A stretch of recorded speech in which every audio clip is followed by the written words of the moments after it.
In this video I talk about why I went back to Wales. But firstly, I would like to talk about my time in England, and why I went there when I was 20 years old. If I am being honest, my original motivation for wanting to get away from it all was because of a relationship with my childhood sweetheart going tits up. I was very hurt, and in emotional pain for about 6 months before I left Port Talbot, where I had spent 6 years of my life, prior to that. During that time, I was planning to leave Wales. I promised myself that when my apprenticeship as a painter and decorator was completed, then that was when I was going to make my move. If you would have asked me back then, where exactly were you planning to go, I would not have been able to answer you, because I did not have a clue. The only thing that seemed to make sense to me at the time was getting to the opposite side of the UK. I had originally thought about going to Dover and spending some time there, then catching the ferry to Europe to travel and work, but the fact was, when I got the train from Cardiff to Dover, it meant changing trains at Brighton, but our train to Brighton was late, and I missed my connection to Dover, so I decided to stay in Brighton. Little did I know that I was to spend the next 21 years of my life there, and being married for 19 of them. I met my future wife in a guest house I was staying in, and she newly arrived there herself from Birmingham. She had fell in love with the city, herself, and wanted to stay there. We both, basically started a new life in a new area together, and the whole lot blossomed from there. However, even nowadays as I walk the hills in my homeland of Wales, I sometimes ask myself, where did that relationship go wrong? I really thought she was the one. Maybe she was at one time, but I feel that we grew apart from one another. It went stale. The first 14 years of our marriage was happy, and I really thought we were going to be together for life, but one morning in 2006 something felt different about her. I don't know what changed, but something did, and it was never the same again. She started being more cold, and even less loving. She became more sarcastic and pickier than she had ever been before. She became more argumentative about things that she once took in her stride. It was like someone else got inside her body, and the old her either died, or went somewhere else. It was like being with a woman I never met or married.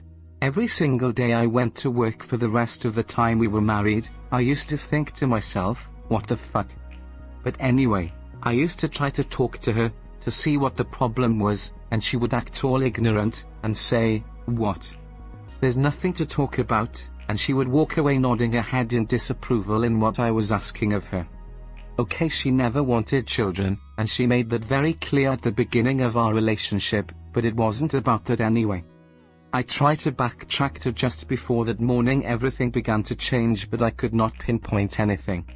This was a mystery to me, that I still have not solved to this day. Janet, who I worked with at the department store, reckoned she was having an affair, but I told her, the typical signs of an affair were not there. She never spent any unusual periods of time away from me, that were out of the normality of things. Okay, I don't know where she went when I was at work, but she was working herself, anyway. So if there was ever someone else, the only place it could ever have been was at her workplace, but I had no evidence of this. There were no new phone calls occurring, that she had never had before, so again, I'm at a loss for answers, as to why she changed towards me. My late father reckoned that she had just fell out of love with me, and did not know how to end it. I think my father was right, but I get my days when I don't want to face that, if I am even being honest with myself. One day in late 2009 she said to me, "It's not working out anymore, is it?" I replied to her, "No, it's not, and I'm not going to lie to myself about it either." I then went on the offensive, and asked her straight out, "Do you want me to move out?" Without any hesitation she said yes. So I found somewhere else to live in Brighton. In 2010 I was served with divorce papers, and she was divorcing me on the apparent grounds of incompatibility. I am like, what the fuck? The divorce came through in New Year 2011. It broke my heart when I got that letter through the door. Up until that point I was hoping that there may have been a chance we were going to get back together, when I thought of the happy 14 years we had together before she switched on me. But who was I kidding? Anyway, I spent another 4 months in Brighton, and I decided to go on a retail course in London, because the industry at that time was looking for more staff. So I took up the opportunity, and left Brighton for good. I felt like I totally needed a new start, and there was nothing left for me in the city I once loved, and once fell in love into. It was over, and it was time to move on. Anyway, to cut a long story short, I never met anyone else, and I did not plan to either, because I felt like mysterious circumstances robbed both me and my ex of a lifelong happy marriage.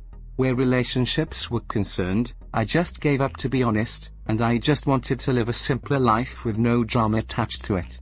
My time in London from April 2011 to August 2016 was a welcomed relief after the divorce, but I still could not get my ex-wife out of my head. It got a little bit easier over time, but she was still there. Janet herself was a divorcee before she met her new bloke, so we both were a mild consolation for each other, and she really fucking helped me a lot.